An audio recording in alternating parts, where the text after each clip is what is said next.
you know, if you have a fiddle player that seems to want to be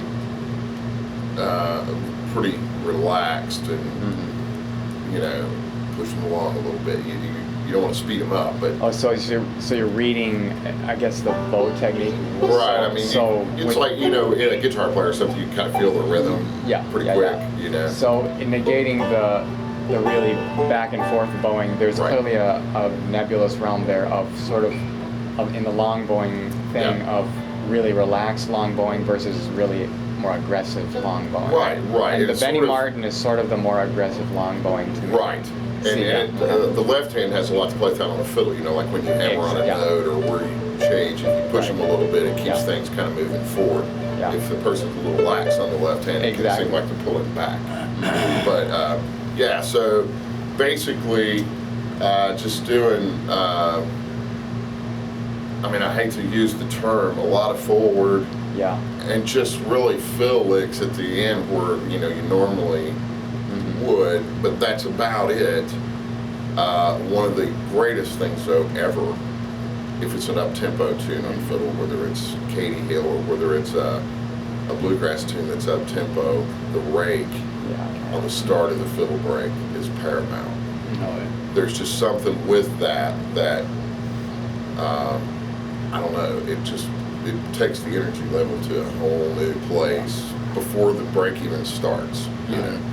So if I'm playing, let's see, like Roll On Buddy per se, and coming out the chorus like Roll On Buddy, roll on.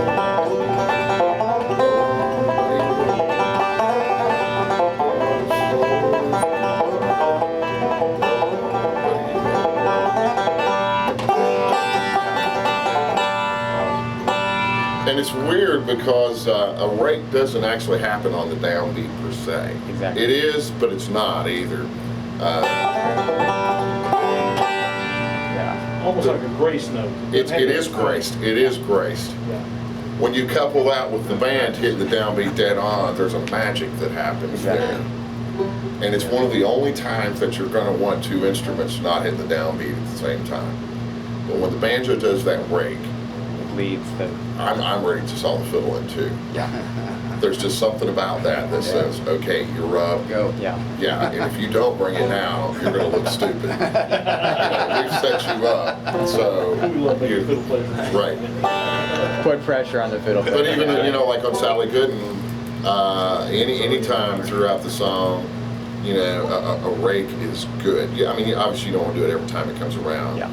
But periodically through the song, throw that rake in there, and it just sort of has a way of bringing it up just a little bit, if that makes sense. But so if I were playing Sally Gooden a few times through behind the fiddle, this is kind of what I might do.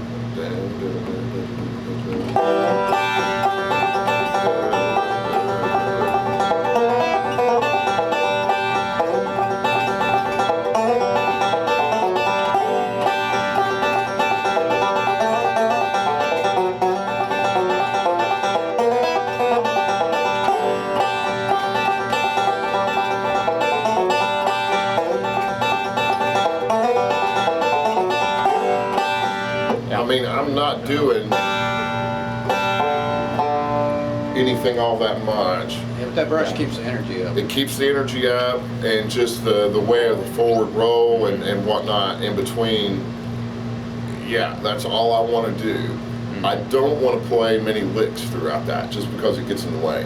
Yeah, it's interesting you mention that, because on Rounder 44, when they play Sally Gooden in A, JD, at the risk of slandering my idol, Ricky's doing some really aggressive things on fiddle on that song, way more aggressive than anything that had ever been done at that point. Fine, but JD's backup behind that, I mean, he's doing a lot of almost improvisational piecing things together, and it almost gets a little too cluttered. And so what you're saying about, I don't want to do a whole lot of fill licks, and especially, you know, a fill lick as opposed to that's really basic, but you know, a lot of pausing and then stuttering, and then it's almost like too busy. You want to keep out, you know, maybe towards the end of Sally Gooden, you know, when you're going the last couple of rounds or something, you know, something like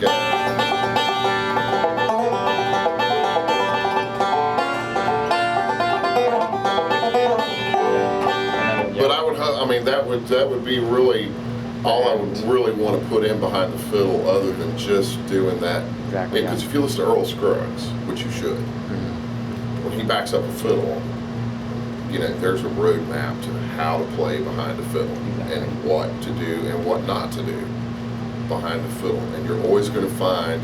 Now, there were times he would play counterpoint almost to the fiddle. You know, sometimes he would go up the neck on something like Sally Gooden, but he wouldn't play a melody. Right. So if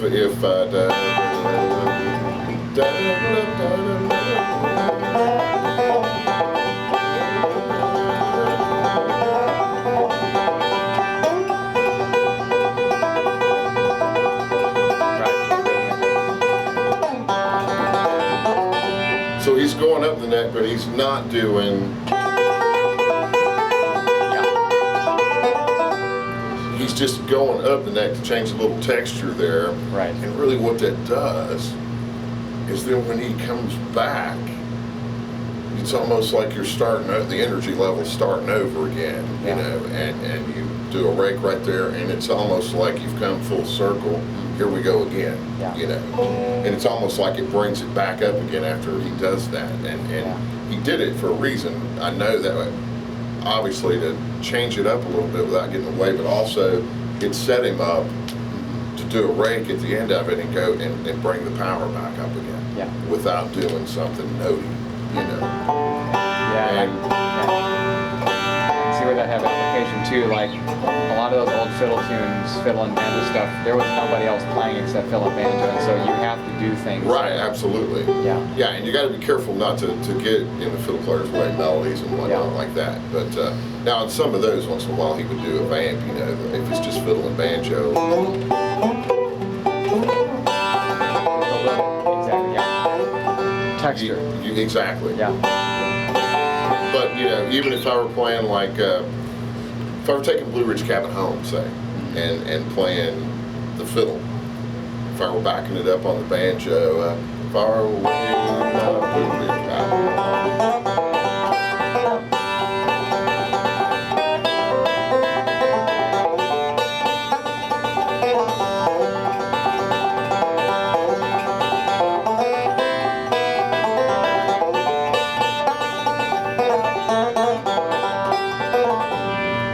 I'm not doing any of the melodies. You know, sometimes I might do that little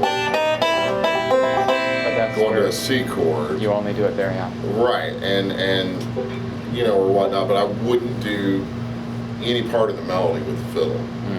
So you know, again, it's the same kind of idea. You want to give the fiddler energy, but not get in the way. So, you guys want me to get my fiddle? Yeah, definitely. Yeah, and we'll play some Sally